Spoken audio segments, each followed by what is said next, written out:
Om Sthapakaya cha dharmasya sarvadharmaswarupine avataravarishthaya Ramakrishnaya te namah. So we are continuing our discussion on this system of philosophy called Dvaita philosophy. It's called Dvaita Siddhanta or Madhvacharya. It is one of the non-Advaitic schools of Vedanta. The first and perhaps the most well-known school is the Advaita of Shankaracharya, and then Visishtadvaita of Ramanuja, and the third well-known school is Madhvacharya. So now, of course, there is one fundamental difference between Advaita on the one hand and Visishtadvaita and Dvaita on other.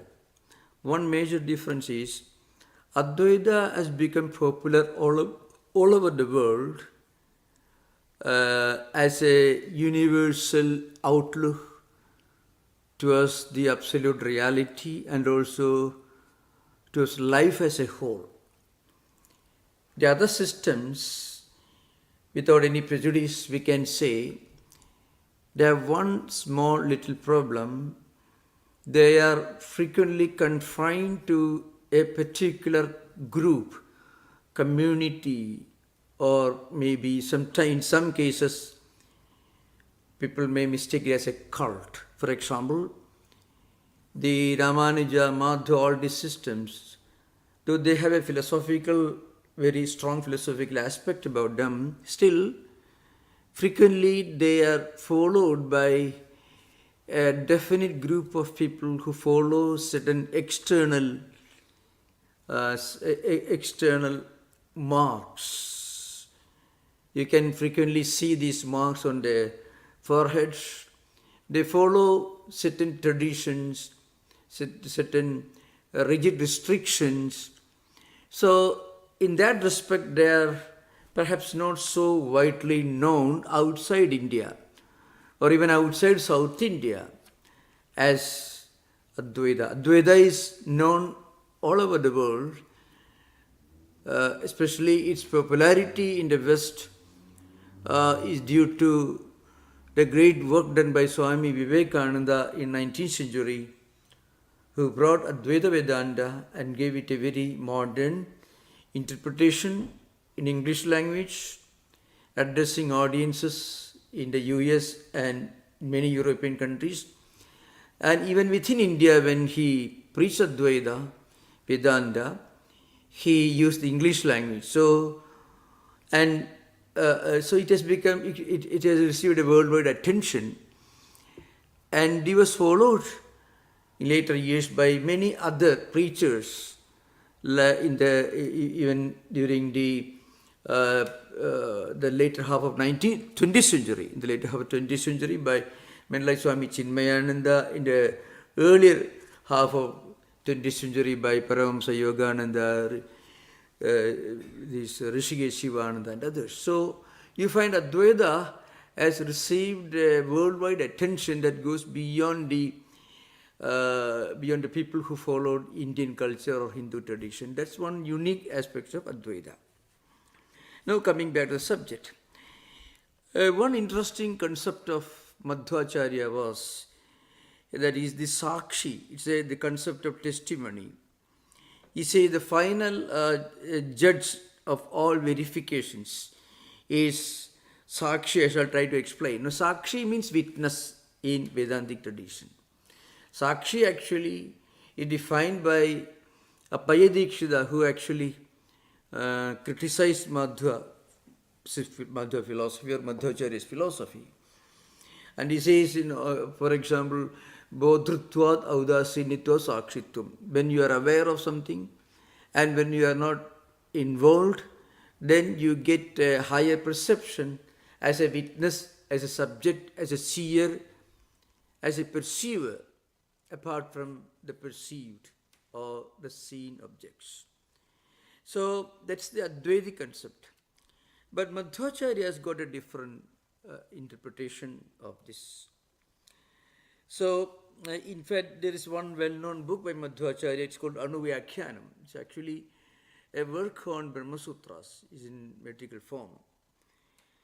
So, in this book, he tries to emphasize his concept of pluralism as opposed to the unity and oneness taught by Advaitists. Advaita teaches there is only one reality. It is one supreme reality that is eternal, that is immortal, that is everlasting, that is Brahman, Atman. That is Advaita's doctrine, main doctrine. In total contrast to this, Madhvacharya says, this is wrong. The reality is not non-dual, it is plural.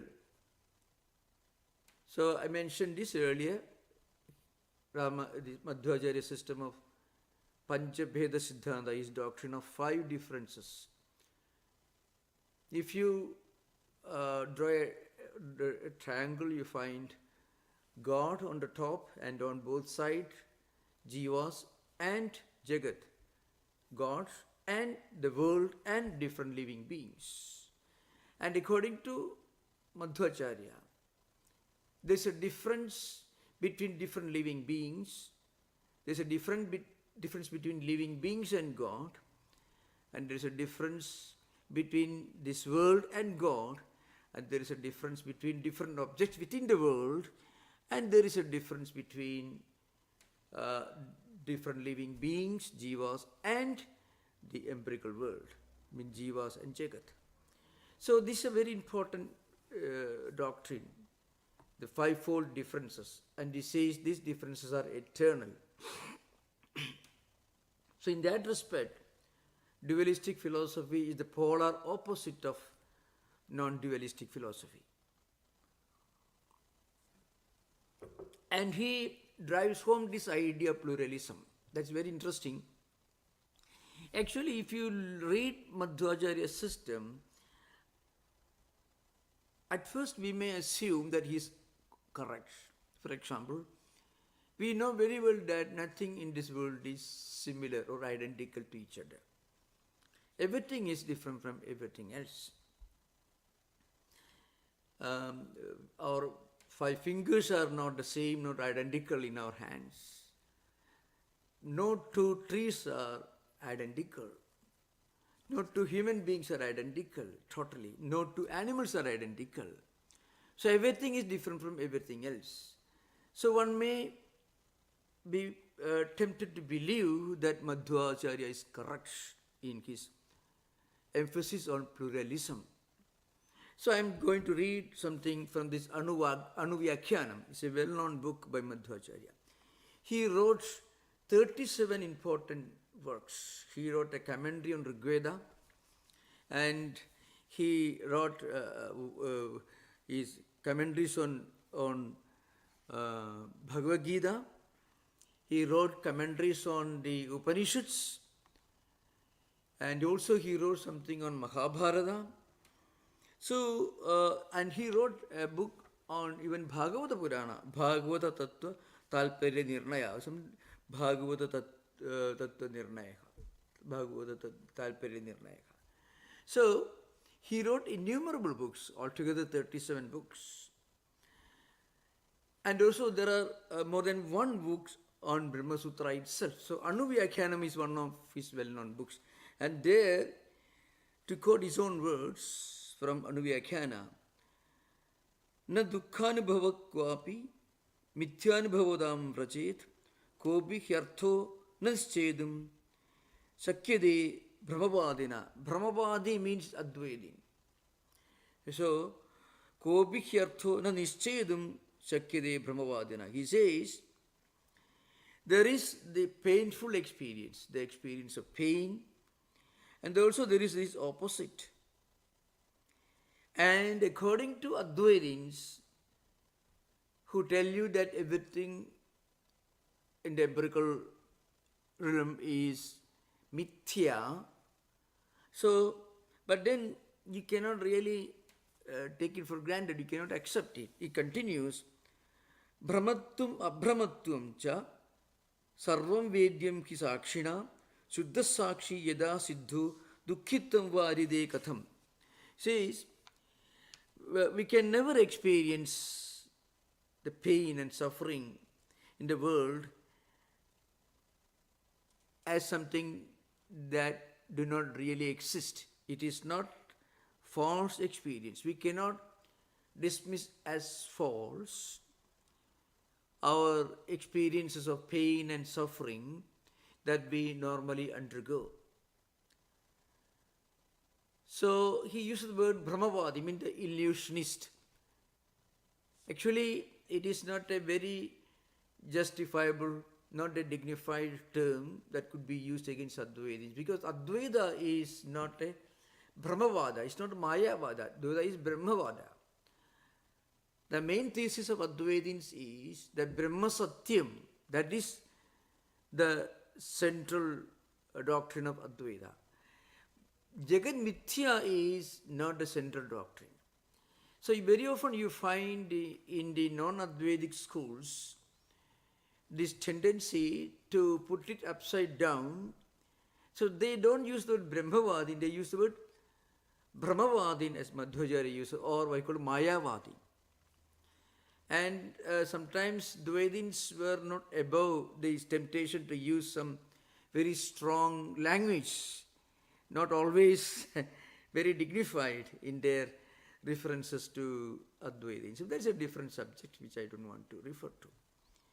So you can see the problem of dialectical discussion here. So you criticize a system of philosophy, and before doing that you misinterpret it, you misrepresent it by taking its irrelevant, or rather its relatively secondary doctrine as the primary doctrine. So this is an important thing.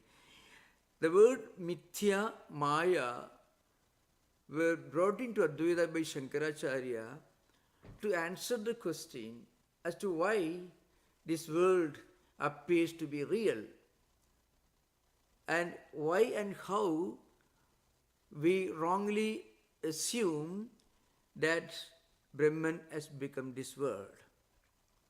So once you understand the true nature of this world, then you realize this world is there, but it is changing all the time.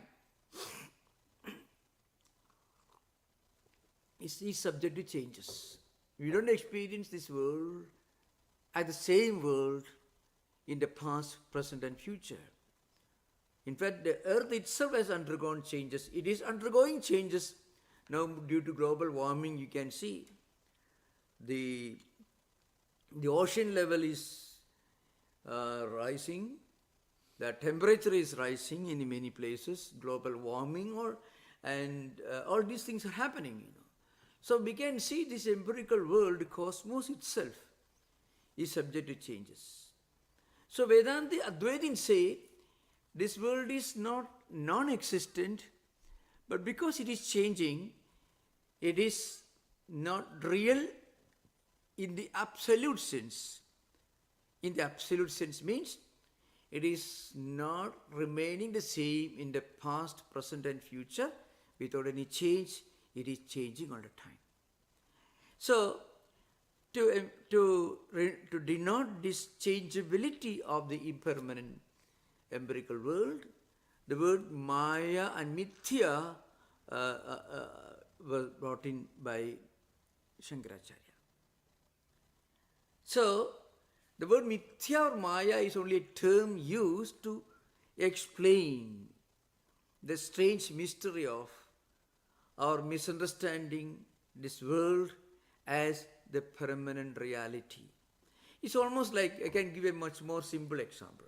Suppose you have, I used this example earlier, you have about, say, 5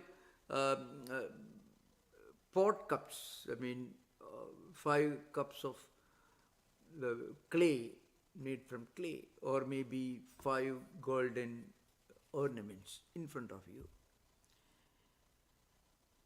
Now, one may say that it's all gold only. See, one golden ornament is in the form of a necklace, another may be a ring, another may be something else. Or the same mud, same soil, the same mud may be used to make a jar, a glass, or maybe a bigger vessel, whatever may be. So Advaitis may say actually it's all made of same mud. So that's a reality.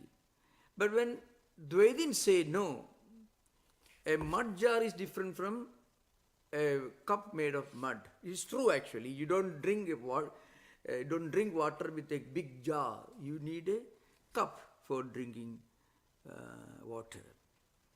And if you have got different golden ornaments, you use them differently, you wear them differently. So there is a difference with regard to the practical application or utility.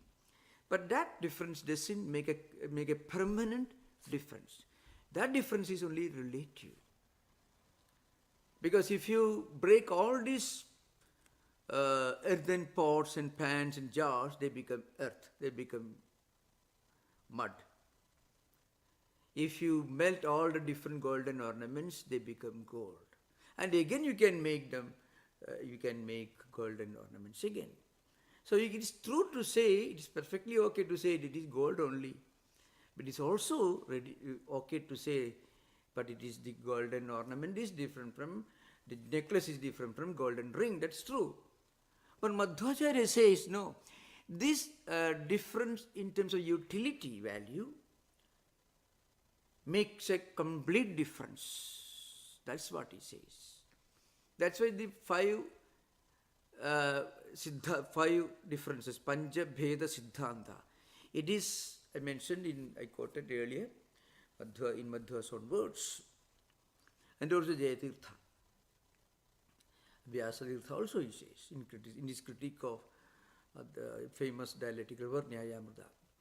So they say the utility value makes it totally different from each other. Shankaracharya says utility value doesn't make it different. Essentially it is earth only, it is gold only. Similarly, Sukha Dukkha. Na dukkhanubhava kwapi mithyanubhavodam vrajet kopi hyartho na nischedum shakyade brahmavadina. So he says the illusionist philosopher cannot establish anything for certain by saying that the so-called empirical experience of dukkha is mithya. The problem is, the word mithya is not understood in the correct implication by non-Advaitins. The word mithya is being interpreted in 5 different ways in 5 well-known books, actually 4 books. I have 5 different interpretations. During the post-Shankarite time, of course I mentioned this earlier, but I can repeat again. Mithya doesn't mean complete non-existence. Mithya only means something that doesn't remain in the past, present and future without any change. The most well-known definition of Mithyatvam according to Panchapadika, Padmapada was Shankaracharya's own disciple, Panchapadika. He says, Pratipanna upādhu traikalika nishedha pratiyogitvam va mithyatvam. Pratipanna upādhi means something that you come to know. For example, you are seeing something in front of you. Well, in that traikalika nishedha pratiyogitvam, you can deny the possibility of that object remaining the same without any change in the past, present and future. So, you can deny the possibility of that object remaining without any change in the past, present and future. That's the implication. The cosmos itself undergoes change. So it is mithya. So now, this word, this mithyatvam is frequently interpreted by non-Advaitin philosophers, Ramanuja, Madhva and others, as non-existent. So Shankaracharya will not say that life is without any pain and pleasure. In fact, some of his stotras themselves contain fervor, very ardent prayers to Divine Mother with great devotional fervor for liberation.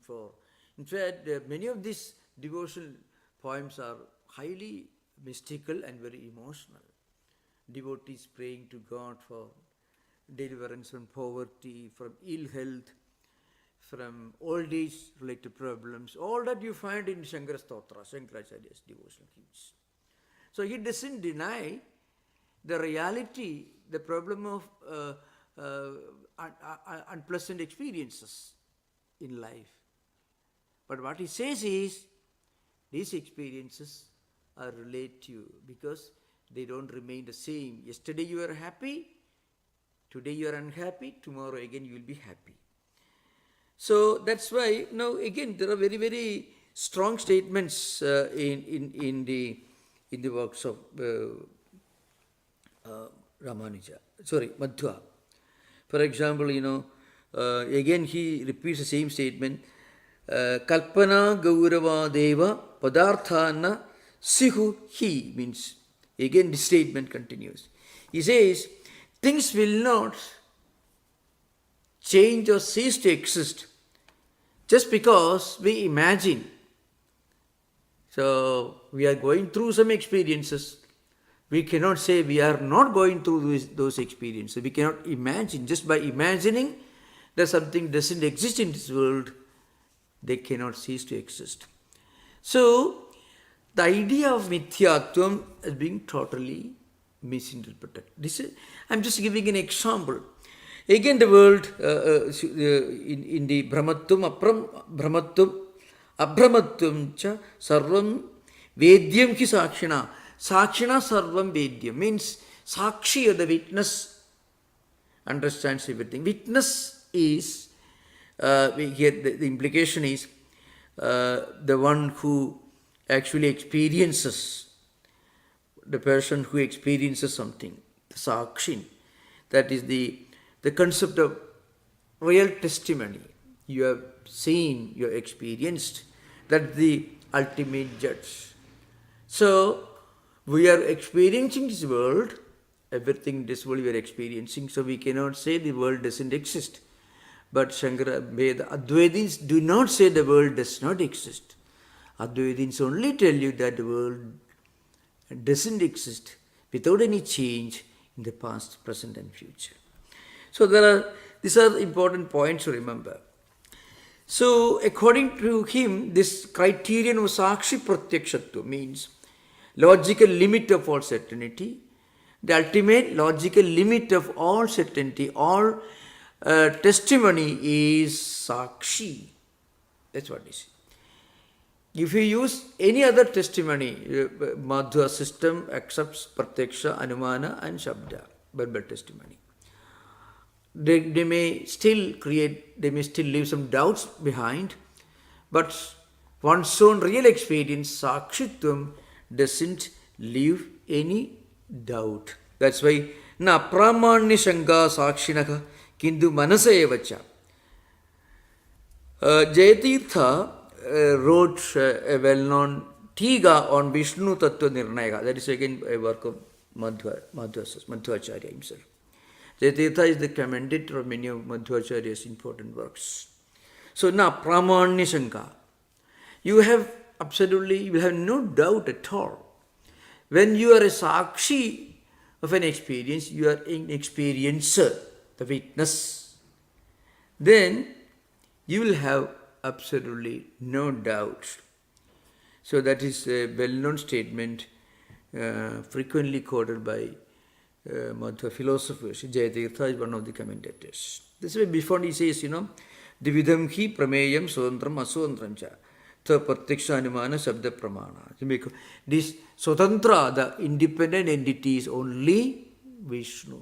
So everything in this world is real, but not independent. It is a reality, ontological reality, but it has no independence. Everything in this world is dependent on Vishnu. So that's an important point. And again he says the ultimate criterion for judging whether something is real or not is the sakshi pramanyam. Na pariksha anavastha syad sakshi siddhi tu asamshayat. He continues in Anuvyakhyana. It's a well-known books, very important books, remember. It's the golden era of dialectical discussion. Dialectical works were written, innumerable dialectical works were written during even post-Madhva period, when they had to confront criticism or defense of Advaita from the Advaitic philosophers. And then they wrote back. For example, Appayadikshida, one of the later Advaitins, wrote books questioning Anuvyakhyana, the views expressed in Anuvyakhyana, and again they were confronted by the later Dvaitins also. So he says, na pariksha anavastha syad sakshi siddhetu asamsayat. If you have got pratyaksha, anumana and shabda, your direct perception can leave some doubt, this possibility. You may perceive something, still may have some doubt, and you may have inference, you may have shabda. But something that you go through, for example, pain and pleasure, all these experiences which go very deeper into a system, it's beyond what is perceived at the pratyaksha level, that you can never and you will never deny, because they are always there. Yadina angikrutam kinjit anangikrutapi anangikrutada api, that's the meaning. Nangikrudedi mokasyat idi nasmat vivadina. So this idea continues. Again, in this context, again he defends this idea of pluralism. So most of Madhvacharya's writings are directed towards criticizing the concept of reality as being one and not many, as upheld by Advaitins, and also towards the concept of Maya or Mithyatvam, which Advaitins used to emphasize the idea of unity and oneness. So this again, there is an important statement. Jayatirtha himself wrote this well-known book in Jayatirtha's famous book. So in Tattva Sankhya Tika, it's a very well-known book. Eketu ekemeva tattvamiti manyante. So he actually is a long paragraph is there in this well-known book. That is Tattva Sankhya Tika. Jayatitha was one prominent commentator. So for example, some philosophers referring to Advaitins hold a view that is only one reality in the universe. It's very interesting to listen to some of the arguments put forward. I mentioned earlier, two important points should remember. Advaita is not Mayavada, it is not Mithyavada. It is Brahmavada. The central doctrine of Advaita is that Brahman is only reality. Then what about these manifold objects that we see around us? How can we say everything the same? How do you explain the empirical experience of plurality and manifoldness? To explain that, this concept of Maya or Mithya is brought in by Advaitins. These things are Mithya in the sense they are there, but they are not there all the time. When they are not Paramarthika Satta, they belong to Vyavaharika Satta. So, in referring to this argument, this idea of unity and oneness in Advaita, Jayatirtha is writing here in well-known book, this Tattva Sankhya Tika. So, eketu ekameva tattvam idi manyante. Some thinkers, some philosophers implying Advaitins, they hold this view that there is only one reality in the universe. Tad asat. That cannot be correct. That is a Jayatirtha's attack on Advaita, dialectical attack and his defense of Dvaita. Pratyakshadi virodhat. You see, it goes against the empirical evidence of direct perception, because the moment we open our eyes and use our mind with the five senses of perception, every day, every minute, we are witnessing the reality of manifoldness and plurality and differences in this world. So, therefore, the Advaitins' view of unity and oneness cannot be accepted. This is Jayatirtha's statement. Pratyakshadi virodhat sarvasya swadantritve nitya sukhadi prasangaka. So, there are different ways of anticipating possible arguments from Advaitins. Jayatirtha says they may apply different methods to establish this unity and oneness. One is sarvasya swadantritve. Suppose you say everything in this world is independent. In that sense, there is unity and oneness. Then what happens? Everyone in this world will be like God. Always there will be enjoyment. There will be self-mastery. There will be no different, no problem. Everything happens as you want, because every living being in this world is swatantra, independent. So, it is illogical, it is unacceptable. Nitya sukhadi prasanga. Aswadandre cha na kasyavi pravrittihi. Then there is another way of establishing unity and oneness. Everyone in this world, everything in this world is dependent. That means not independent but dependent. In that case, nacha kasyavi pravrittihi. Then no one will do anything. Because there will be, if all are independent, then what happens, then if everyone is independent, then everyone will be happy, everyone will be like God himself. That cannot happen. If everyone is dependent, if nobody is independent, everyone is dependent, then what happens? Nobody will have any inclination to do anything. Without a sense of freedom, you will not have any incentive to do anything. Then another possible argument is a very interesting argument. We have to remember that we are reading from books written at least maybe 800 years ago, 700 years ago. So it's a very interesting. Then he says, Andhabungavat syadidi chedna. So, suppose you say, well, there are people who are independent and there are people who are dependent. Two types of entities in this world. So they go together, they coexist like a lame man and a blind man. The blind man cannot see, but he can walk.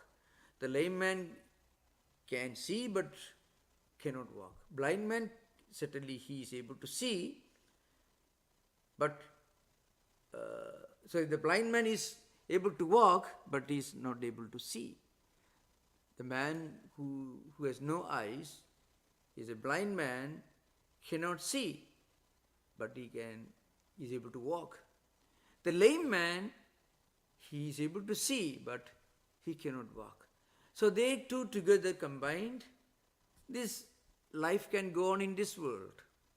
These are possible anticipating arguments from the opponent. They say, I'm just giving an example of this ancient dialectical method used by great philosophers in ancient India.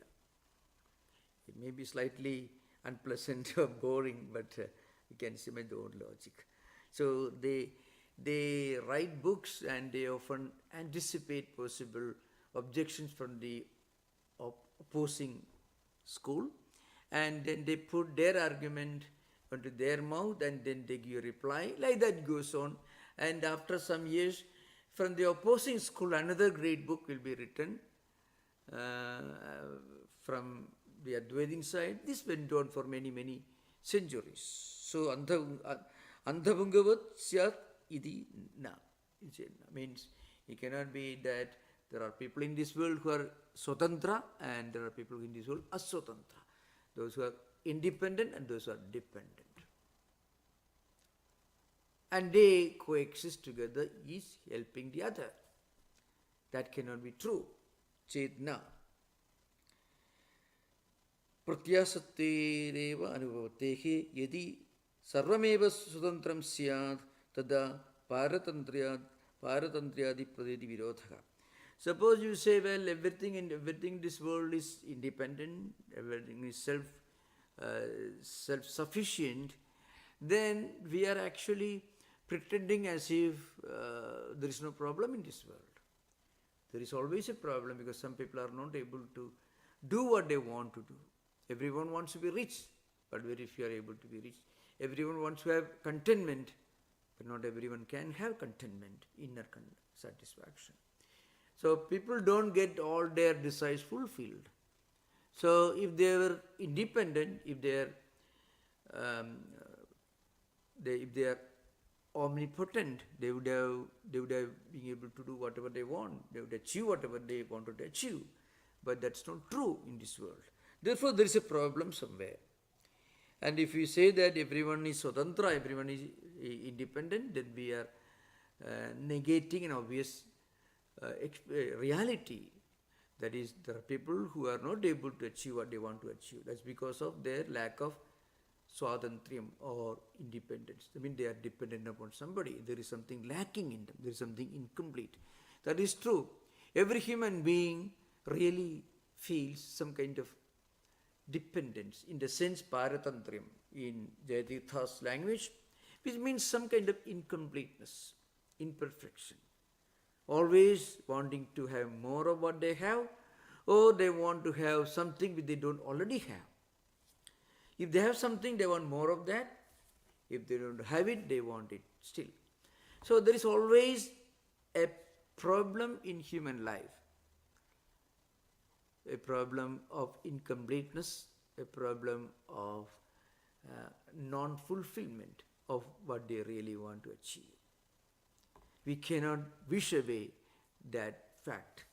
That's what Jayatirtha says. So, yadi sarvameva swantram syat tada paratantriyadi praditi vidodhaka. Paratantriya praditi is there.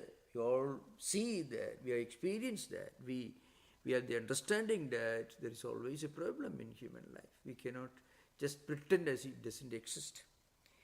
Nitya sukhadi prasangascha. If everyone is swatantra, then everyone will be happy. But that doesn't happen. There is paratantrium, there is dependence, there is incompleteness, there is something that everyone is seeking to achieve, to get. Yadi va paratantrameva tattvam bhaved anavastidehi asambhavacha na kasyabi sattadigam syad. Suppose somebody says that everyone is dependent without everyone is paratantra, everyone is suffering from paratantrium, incompleteness, without anyone being independent, then there is what they call, this we could add infinitum.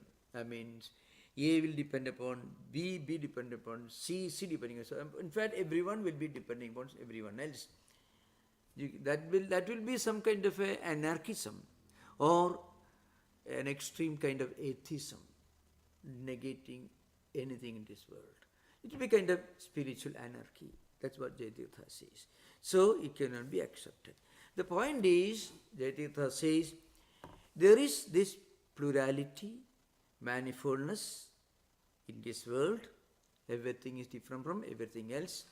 And you cannot say that the truth is one, the reality is one, and the plurality or the experience of plurality or manifoldness is mithya or maya. The idea cannot be accepted. That's the driving argument of Jayatirtha.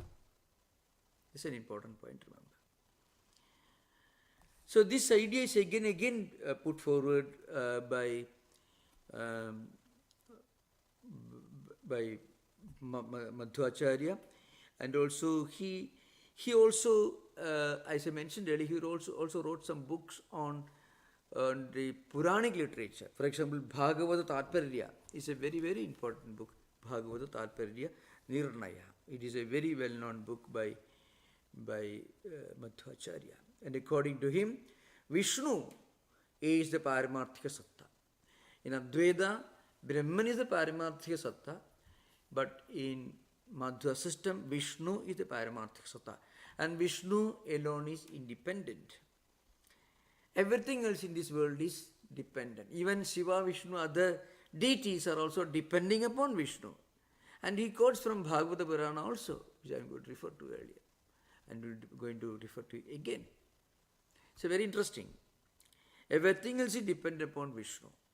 So you'll be surprised when I tell you that Madhvacharya's insistence on the finality of Vishnu as the one supreme monotheistic Godhead, it has even led some critics to imagine that there was a considerable amount of Christian influence on Madhva system, because Madhvacharya lived in the west coast. Maybe his activities spread over from Kundapura in the north of Udupi and right up to the northern districts of Kerala. So that was the area of his operations. And there were Christian missionaries, not too many, just a few. Portuguese had already established some small little factories in the west coast. There was some little influence of Portuguese traders who have established factories in the west coast. So some enterprising, adventurous, overzealous writers have even argued that in Madhva system you can see traces of the influence of Christian theology. For example, the finality of Christ, and again it says the concept of hell and people going to hell. All these ideas show the influence of Christian theology, but it's not at all true, because there were only just a few soldiers and few sailors, adventurers, not clergymen at that time in the west coast. Madhvacharya had absolutely no contact with any Christian missionaries, the Portuguese or anyone else. Absolutely no. But I'm mentioning this to show that Madhvacharya's insistence or emphasis on the finality of Vishnu and his emphasis on subordinating all other deities of Hindu pantheon was so emphatic that it led many people to suspect that he was influenced by Christian missionaries, which is not at all true. There is absolutely no trace of any possible justification for this view. Just I wanted to mention in the point. So in the Bhagavata Tattvarya, for example, he says, he distinguishes the highest reality from mere existence. And again, he also continues, he takes some words from the Bhagavata Purana. Paramarthya satyatvam swadandriyam abhidhiyate tad vishnorevana anyasya tad anyesham sadastita. It's actually from Bhagavata Tattvarya. That's a well-known book by Madhvacharya on Bhagavata Purana. And later he can find him quoting from Bhagavata itself.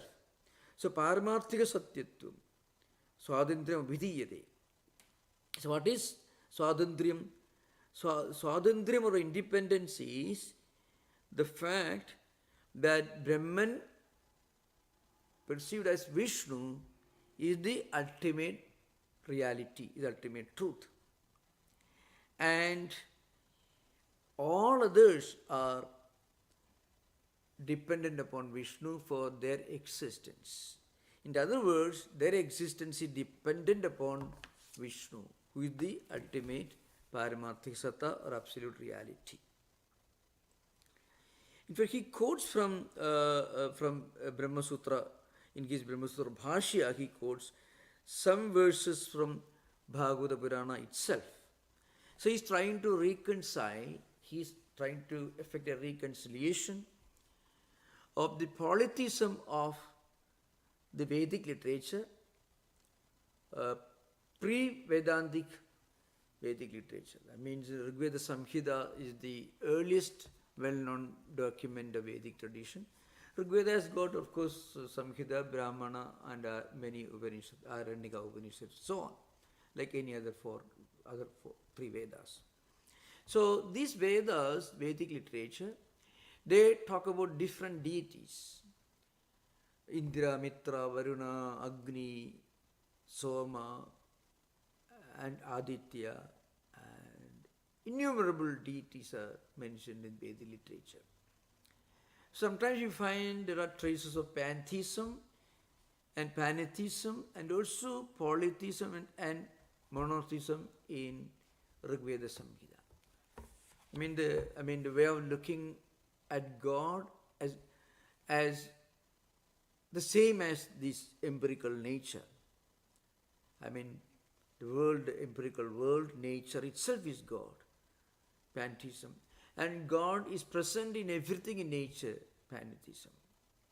And different forces of this nature are being controlled and regulated by a manifold number of different devas and devatas, deities.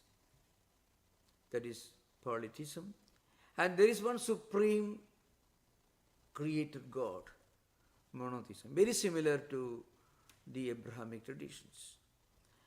So, Madhva had in front of him this difficult task of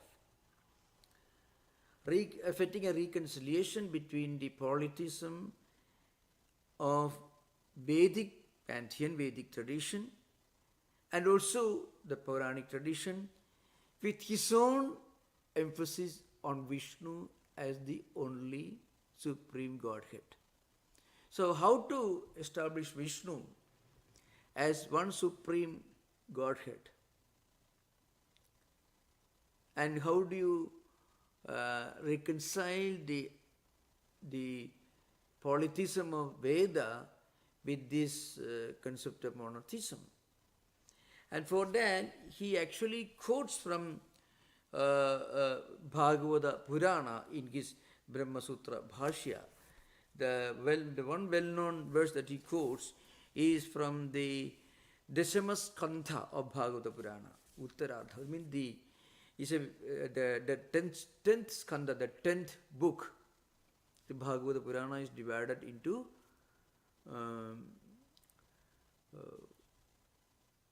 12 sections called skandhas, of which the biggest and the largest book is the 10th one, that is Dasamaskandha, which contains the incarnation, the rebirth of Sri Krishna and so on. It has got two halves, one is Purvardha, the earlier half, and the later half, the previous and the later one. So Purvardha and Uttarardha. So in the 71st chapter of the Uttarardha, the later part of 10th month, Vishnu is Arupi, means it doesn't have a definite form. Kalasya Ishasya Tava. And he's the Kalasya Isha means he's the controller, regulator of time, past, present and future. And he is the one who is responsible for creation, sustenance, that is preservation, and dissolution of this universe. So, in reality, we assume that Brahma is the one responsible for creation, and Vishnu is responsible for preservation or sustenance, and Shiva is responsible for dissolution. But in reality, it is you alone. You are the one who is responsible for everything. All other deities are able to function because of you. So that's why Vishwa Sarga Nirodhayoho.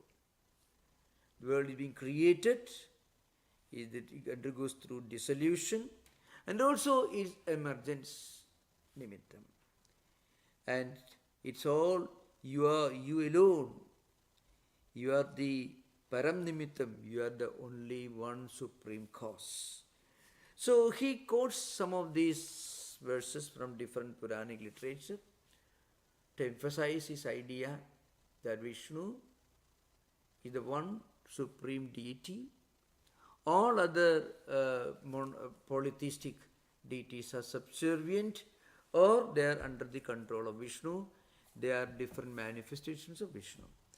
So, tatra tatra sthido Vishnu, tattat shakti prabodhayin, eka eva mahashakti, kride sarvamanjasa. He quotes all this. Tatra tatra sthido Vishnu, tattat shakti prabodhayin. So, in all different positions where different deities are performing different duties, Brahma is supposed to be responsible for creation, Vishnu is responsible for sustenance and preservation, and Shiva is responsible for dissolution. In reality, is Vishnu alone. His power functions in different ways, different manifold ways, as Brahma, Vishnu, and Shiva. Like that, he talks all this.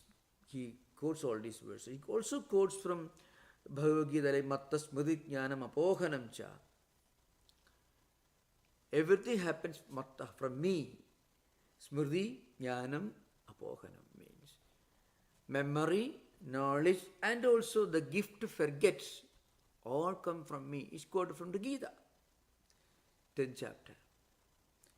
Again, Tapini, Pachini Chaiva, Shoshini Cha Prakashini, Naivarajan Reve Shakti, Shakti Narayanasya. So, the sun's light, it functions in different ways. It helps you to cook.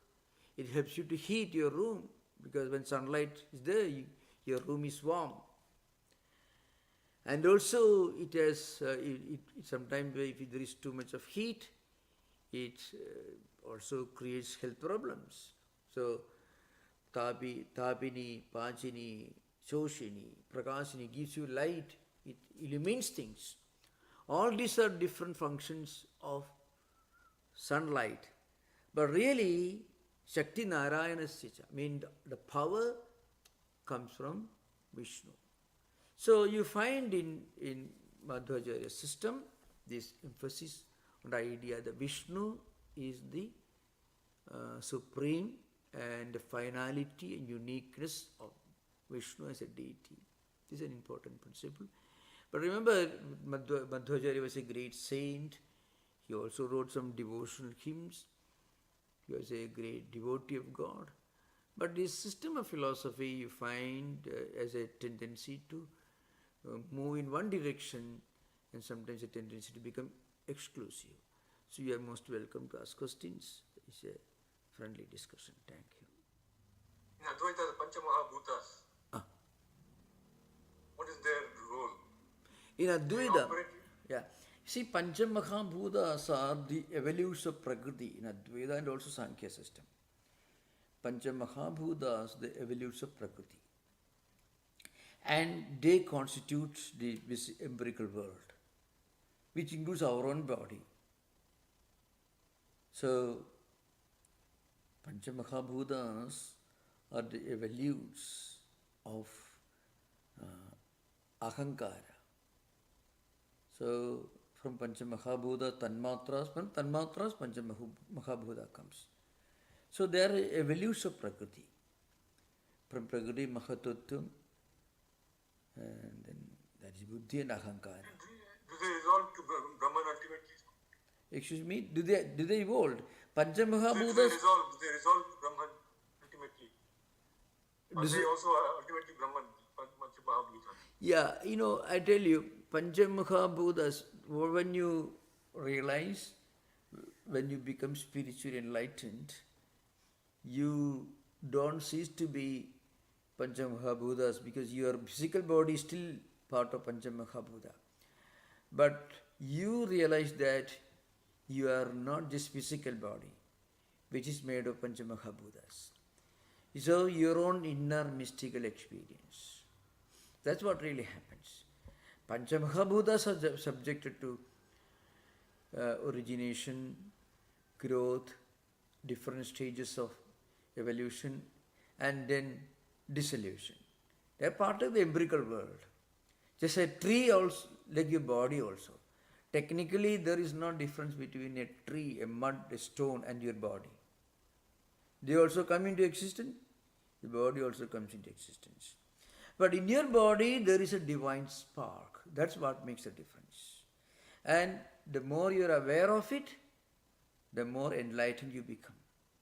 So enlightenment literally means you get the strong inner, not just conviction, but experience that you are not this physical body, you are the transcendental reality.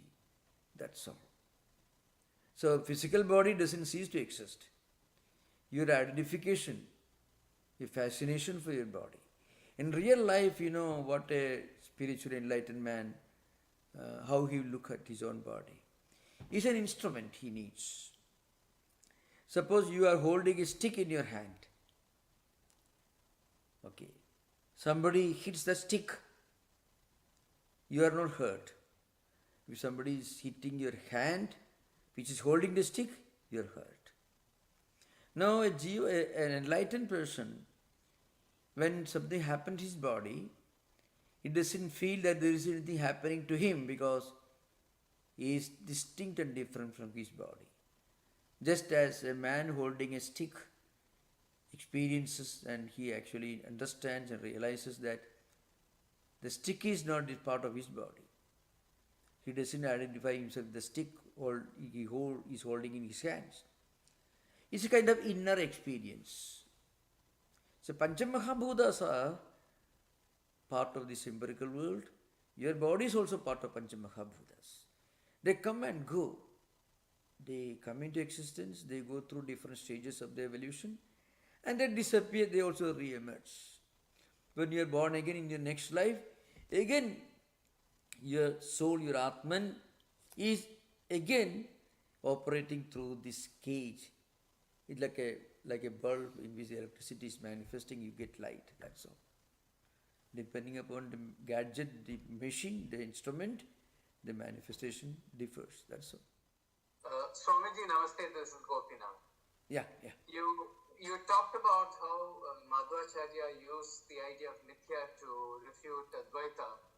Did the other Dvaitas also focus on Nitya, or did they use other arguments to refute Advaita? Yeah, in fact, the great dialectical writers belonging to Madhva school, among them Jayatirtha was very prominent, and then Vyasatirtha, who wrote Nyayamata, the two well-known.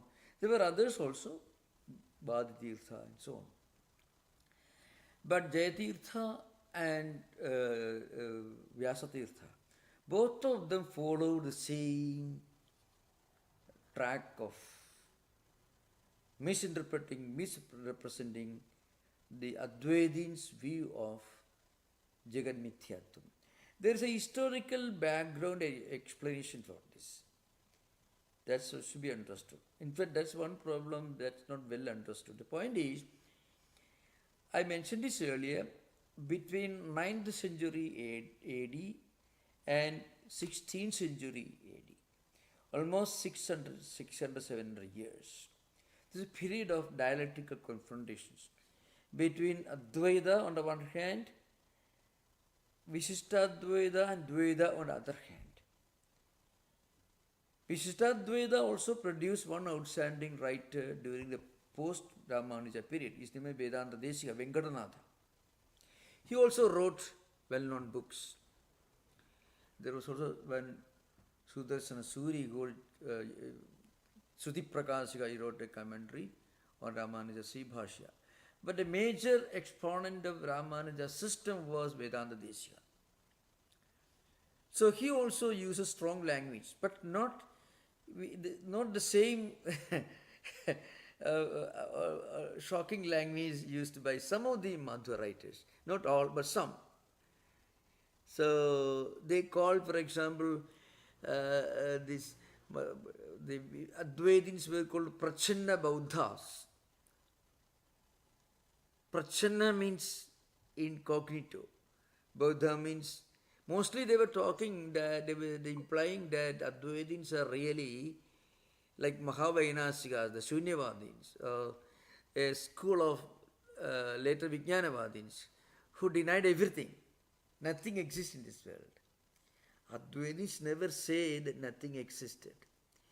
We can just imagine, it is very, very sorry that none of these post-Shankarite critics of Advaita ever had the wisdom to go and read one of Shankaracharya's absolutely astounding devotional poetical classics. You should know that none of the Dvaitins or Vishtadvaitins could ever write anything comparable to the spiritually elevating devotion poetical classics of Shankaracharya. Saundara Lahari, Ananda Lahari, Devi Aparadha Kshumavana Stotra, Shiva Aparadha Kshumavana Stotra, Bhavani Ashtaga, and so on. You can imagine. So, something very interesting thing is that Shankaracharya's insistence on Karma Yoga, on devotional fervor, on bhakti were completely forgotten and it took a back seat. And there is also another reason for it. In order to uphold Advaita, some of post-Shankarite Advaitins wrote books which emphasized the mithyatva doctrine of Advaita instead of emphasizing the Brahman. The emphasis of Brahman is only reality. That aspect of Advaita was not emphasized. Instead, the mithyatvam, Jagat mithyatvam aspect of Advaita was emphasized. So that created a backlash from Dvaitin schools. Actually, Dvaita school produced many more outstanding scholars and dialecticians than Vishishtadvaita schools. Vishishtadvaita school did not really produce so many outstanding dialecticians like the Madhva school, comparable to Jayatirtha, Vyasatirtha. After Advaitins, it was Dvaita school that produced many outstanding scholars and dialecticians. So what really happened was, for example, Vajaspati's Bhamadi Tika, it's actually commentary on Shankara Bhashya. Sureshwaracharya's Brihadaranyupanishad Bhashya Vartikam, and his own Aishkarmi Siddhi, or Padmapada's Panchapadika and Panchapadika Vivarana Prakashatmedi. So what happens, in all these books, there was more emphasis on one aspect of Advaita, that is Brahma Satyam Jagat Mithya. But frequently Jagat Mithya, that second part was given more emphasis in some places. Khandana Khandagada is an example by Sriharsha. So you have to remember the intellectual landscape of India at that time. Some great scholars in some places of learning, centers of learning, will write some outstanding classics, and that will be written down by disciples and will be discussed in Kashi and other places or other centers of learning, and they will write another book. So like that it happened, Okay, so, that's the idea. Yes, sir.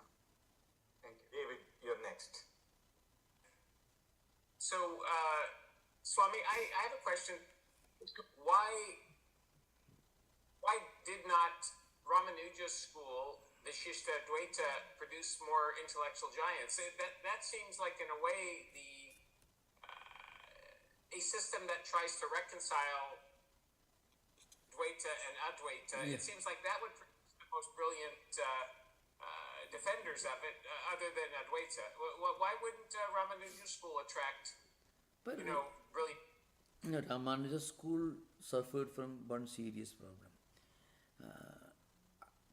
according to some scholars, it got confined into a well-regulated, regimented set of practices, including some external marks where you have seen these sandal paste, the one specific way of wearing, putting sandal paste and all that.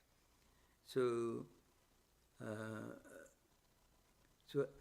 surprisingly, historically, if you read Indian history, Ramanuja system did not get the attention that it deserved in some ways. And one possible reason was Ramanuja brought in a non-Vedic, a non-Sanskrit source of knowledge, Shabda Pramana, epistemology. That is, the ancient writings of Tamil Alvas called Nalayira Prabhatha, means 4,000 statements. So, interestingly, in Indian scholarly tradition, if you project some writings in some vernaculars, however wonderful they may be, it will get lesser attention than Sanskrit. So, this is a very, when you, it's all you, or I can give an example. For example, how much opposition there was in Europe when they started translating Bible into a non-Latin European language, Czechoslovakian or Hungarian, or just imagine. And some of them were burnt at stake. There was competition between some clergymen. It is our privilege to burn him. So I think, I remember the France and Prussia, the one theologian in Prussia and the one in France. One group wanted the privilege of burning the person who translated part of Bible from Latin into Czechoslovakian language. You remember his name? Yeah, you remember that. So you can imagine. So, I was not aware. In I was not aware of that. Yeah. In fact, they wanted, I think Calvin wanted the privilege and then he didn't get the privilege. Anyways, something so funny. So, but in India, that sort of thing did not happen. But still, among these scholarly circles, there was this higher respect for Sanskrit. So I'm just giving a parallel example. It's not exactly parallel. In India, suppose you write something in a vernacular, you depend upon some vernacular writings as a verbal testimony for writing a philosophical classic. You also written something else in Latin, but also you quote something from Czechoslovakian or some other European language. You will have a lesser, you will be demoted. I can give you an example, and there is no better and funnier example than this I can give. In Kerala, there was a king, Jamur, in the northern part of Kerala, and he had 19 poets in his court. One of them wrote, he was a great poet in Sanskrit, but he also happened to write something in a vernacular other than Sanskrit. For that, he was demoted the position of half poet. He called Ardhakavi. So the group is to be called 19 poets. So in the vernacular, which you won't understand if I say, it's an Indian, South Indian vernacular, Malayalam. So it got 18 and a half poets. So the group came to be called 18 and half poets. Because the 19th one, who was one full-fledged poet, but he also wrote something in the vernacular Malayalam, so he was demoted to the position of half poet. So 18 and half poets. That is how the assembly came to be known.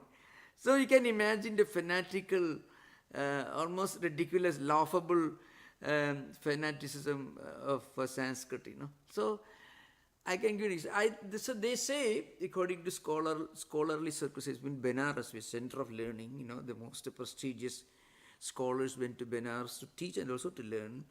They were not from Benares itself, but they came from all over India. Also came from other places like Burma and other places to learn Buddhism. So in the scholarly circles of Benares, anyone who draws sources from a non-Vedic and non-Sanskrit tradition will be somewhat, well, okay, fine, he will be given a lesser importance. That's one of the reasons why, according to some scholars, the Ramanuja system did not get the importance deserved in some places of India. There's a view, and because you are discussing in a very impartial, objective way, so I wanted to give this example. But this is a fact. In Kerala, it's a fact. The 19th poet happened to write something in the vernacular. He was already writing in Sanskrit. So, then instead of 19 poets, they came to be known as 18 and a half poets. The assembly of 18 and a half poets. So that's... Swami, this, an aside, but based on that, did either Girish Ghosh, who wrote in Bengali, or that is in 19th century. That is the late 19th century, remember. The late 19th century. I'm talking about this happened sometimes maybe in the 14th or 13th century, what I mentioned just now. A local king. A local king, yeah.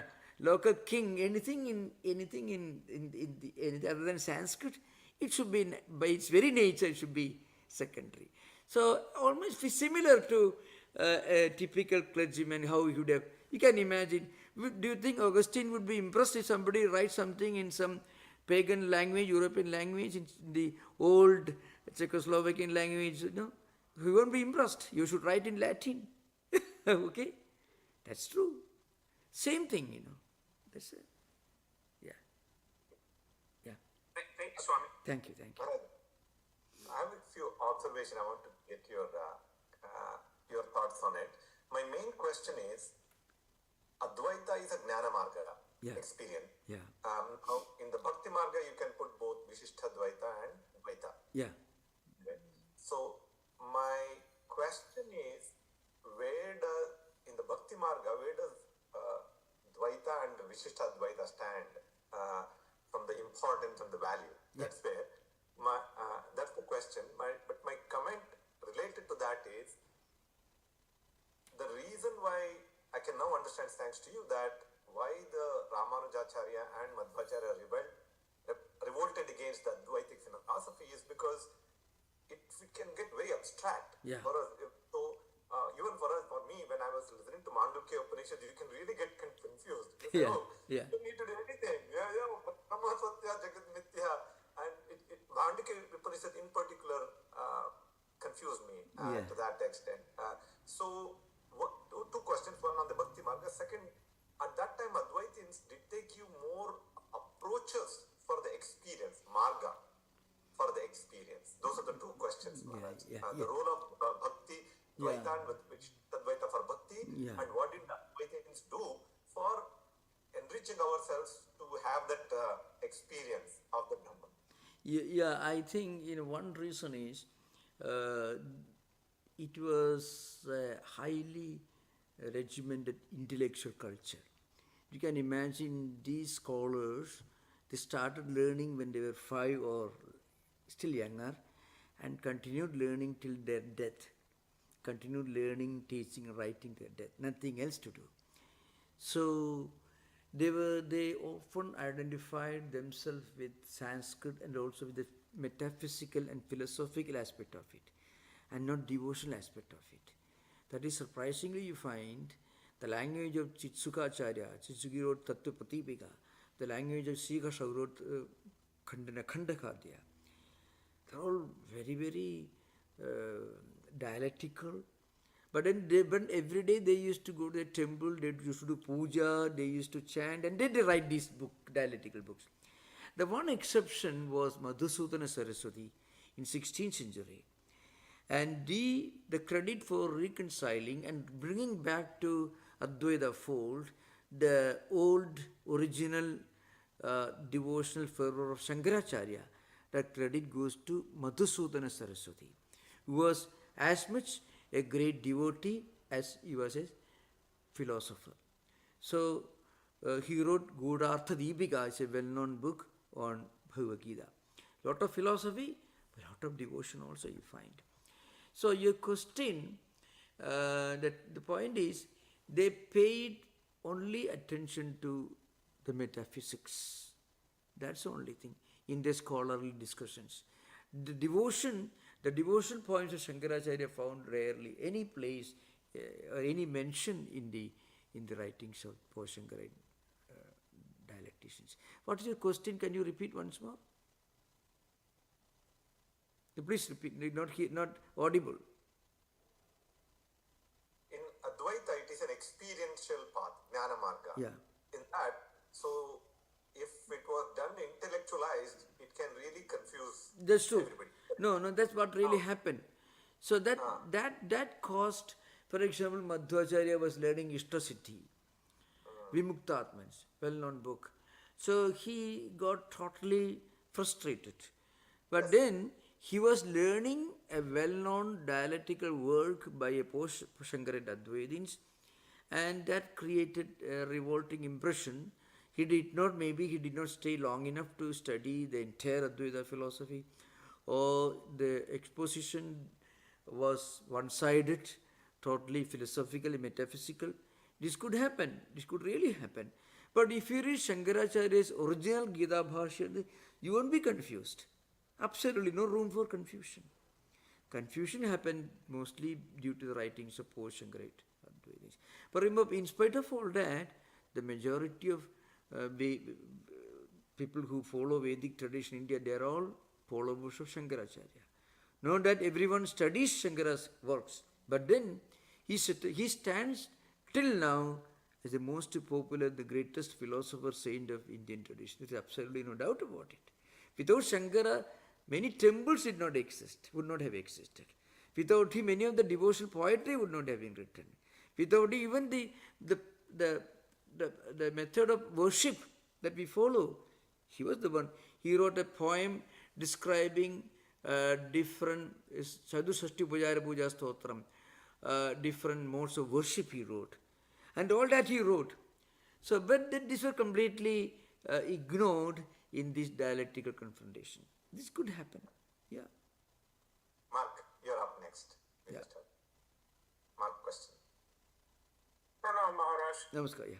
I wanted to find out in Madhvacharya's system, who is eligible for salvation or liberation? Is everyone eligible, or is it just certain souls or certain people that are eligible in that system? Yeah. And there's a little bit of Calvinism in Madhvacharya, you find. For example, he says, there are certain people who are eternally doomed for staying in the hell. Nitya Naraga Siddhanta, the doctrine of eternal damnation. It is very surprising as to how he came to this conclusion. But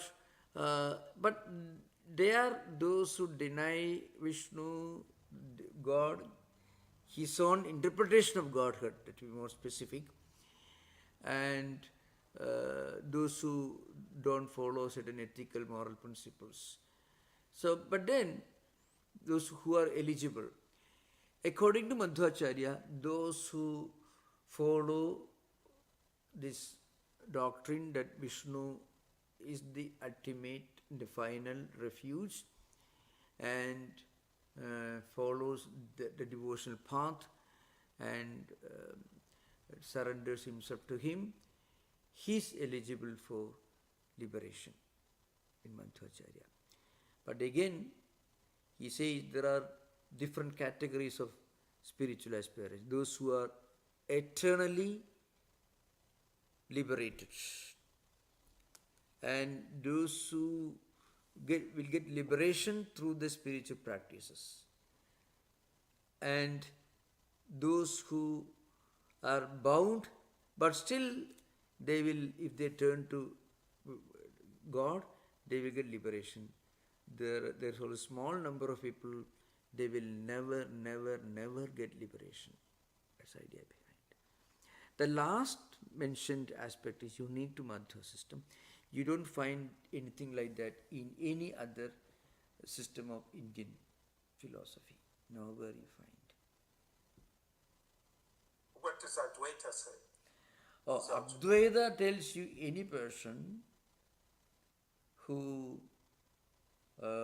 practices certain moral, ethical values in life, who develops this discerning wisdom as to what is real, what is unreal, and those who cling to the absolute reality, and those who develop this internal mental discipline, sense control, mind control, then contentment, concentration, a sense of sanctity and sacredness, and those who do their duty with a sense of total unselfishness and also with total dedication, eventually their mind will become pure.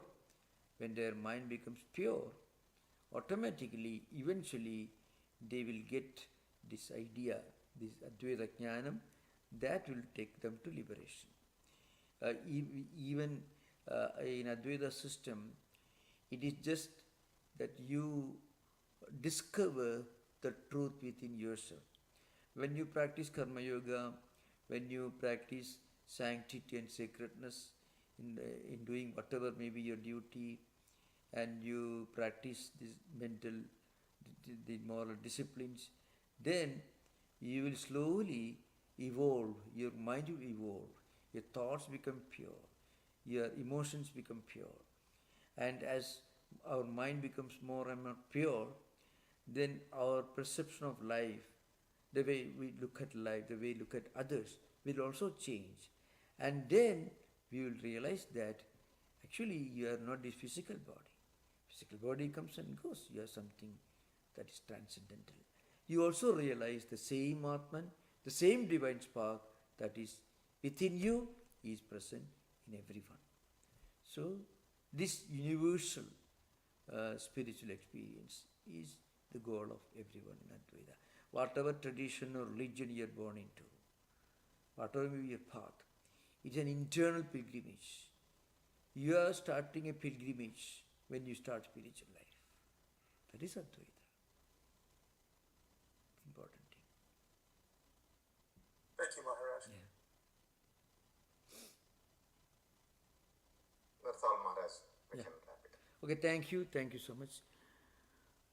Om Shanti Shanti Shanti Harihi Om Tat Sat Sri Ramakrishna Namaste.